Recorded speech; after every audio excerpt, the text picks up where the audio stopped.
চাতুর্বর্ণম মায়া সৃষ্টম গুণ কর্ম বিভাগশ তস্য কর্তারপি মাম বিদ্ধি অকর্তারভ্যয়ম।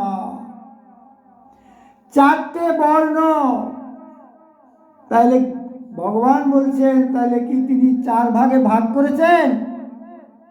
এই মনুষ্য জাতিকে কি চার ভাগে ভাগ করেছেন? ভগবান বলছেন না, আমি চার ভাগে ভাগ করেছি কিরূপ? গুণ কর্ম বিভাগশ, গুণের আধারে আমি চার ভাগে ভাগ করেছি। তো সেই গুণ কোন গুণ? কি অনেক অনেক পুঁথি পড়ে আপনি বিদ্যান হয়েছেন সেই বিদ্যানের গুণ?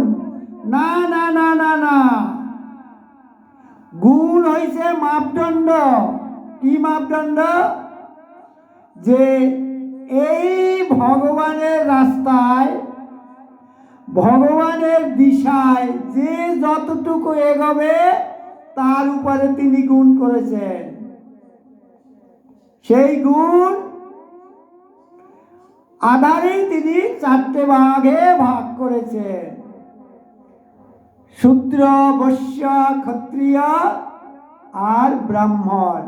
তাহলে এই যে গুণের আধারে ভাগ করেছেন, তাহলে এই গুণই হয়েছে মাপদণ্ড। এখানে কিন্তু কোনো শ্রেণী ভাগ করা হয়নি যে অমুকে এত বিদ্বান, অমুকে মাটি কাটে, অমুকে চাকরি করে, আর অমুকে পূজারি করে।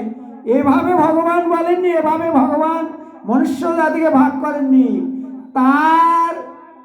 তাকে লাভ করার ক্ষেত্রে যে স্তর, সেই স্তর কি বলেছেন? গুণ কর্ম বিভাগশ। জয় শ্রীকৃষ্ণ।